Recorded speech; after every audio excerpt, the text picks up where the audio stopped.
to discuss the exciting subject of fly boxes, and specifically the foam fly box. So, the fly box basically is used to store your flies so you can carry them with you while you're on the stream and keep them organized and be able to change out rapidly if you need to. And they come in all types of sizes and made with lots of different materials. The historical standards have been metal fly boxes and plastic fly boxes of various sorts. And then there are some wooden fly boxes that are not very practical. They're used more for display. If you have a pattern tied by somebody that's famous or whatever and you want to display it. Not very practical for carrying on the stream. They come in all sizes, so these are little inexpensive fly boxes that the fly shops will silk screen onto for advertising purposes, and for all intents and purposes they work pretty well.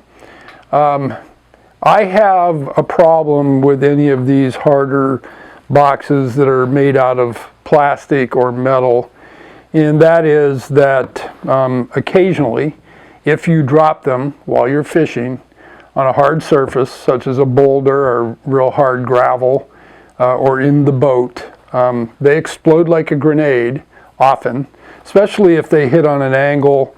Here's a typical box.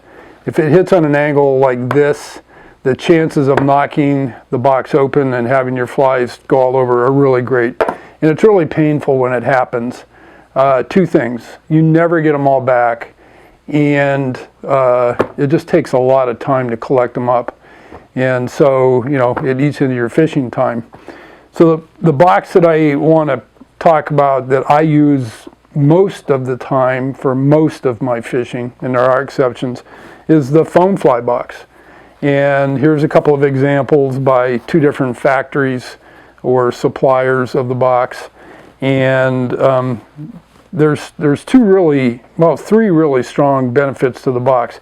They're extremely lightweight, so you don't really know they're there, especially if you dangle them from a lanyard or a zinger or whatever. They float extremely well, and they don't blow up if you drop them. And I can't tell you how big of a comfort that is that you don't have the box blow up. Now, I do something to my boxes to enhance them, especially the foam fly box. And what you'll notice is that I can very easily write on the box. Now, you do have the advantage of being able to see boxes with these clear plastic, but here's an example of one where over time that plastic has been scratched, from travel and just use, and it starts to get a little bit difficult to see inside. So to keep myself organized, the first piece of information that I put into the box is what's in it and what's the purpose of the box. So I've got a couple different ways I do it. I have fished the Bighorn River every year since it opened up. I think it was September 15th of 1981, and I fished it the following year. By the way, I fished it for a handful of days and never saw another boat, so that tells you how far back it goes. And then I watched the traffic grow on that river over time. But a fabulous river. But anyway, so I'll have some boxes that are specific to a location, like the Bighorn River. And the reason is it basically is pretty predictable in the types of insects and bait that you would be replicating on that river. And so rather than have all my flies mixed in with something, I just have a box designated to the Bighorn River. Or I'll do it by hatch.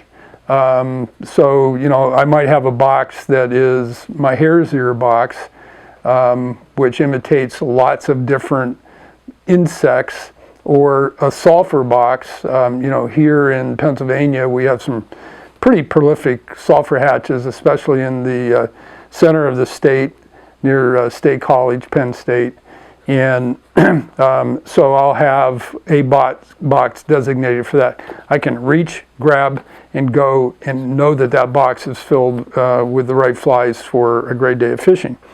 The other thing I do is I put my name and address and contact information on my box. I was fishing Armstrong's Spring Creek, I don't know, maybe 30 years ago. Looked down, there was a fly box laying on the ground. I thought, man, this is my day. I opened it up and it was just filled with flies, and was pretty happy about it until I turned it over and the person that lost it had put their business card on it.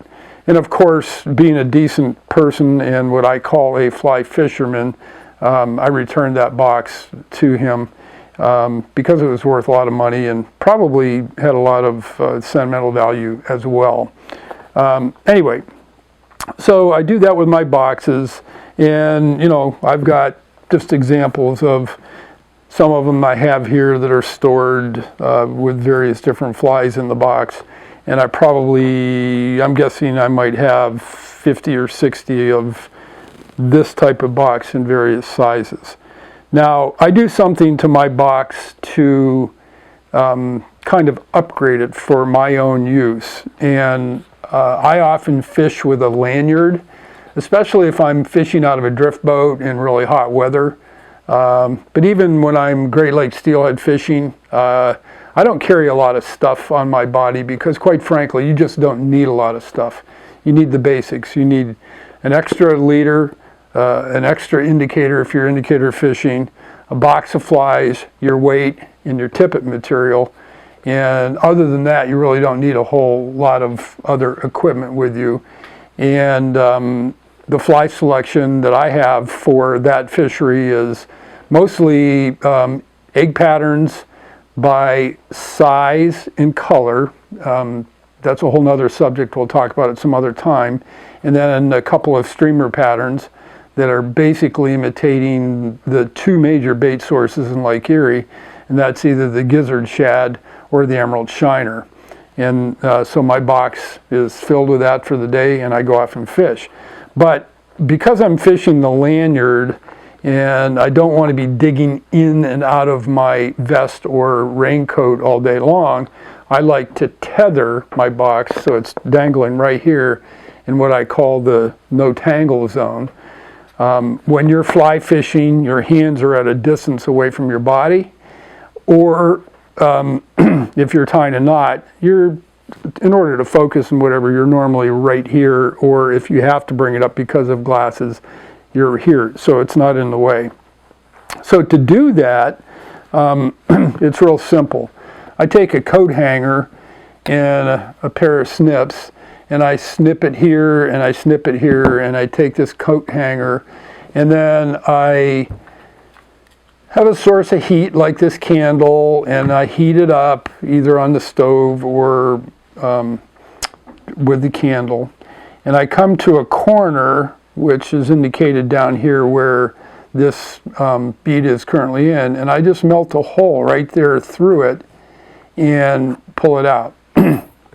I then take some old fly line, and I save my old fly lines because I have a lot of uses for them. You'd be surprised, it's really strong and it's durable outside if you want to tie up your tomato plants or have some type of a creeping vine for your roses or whatever.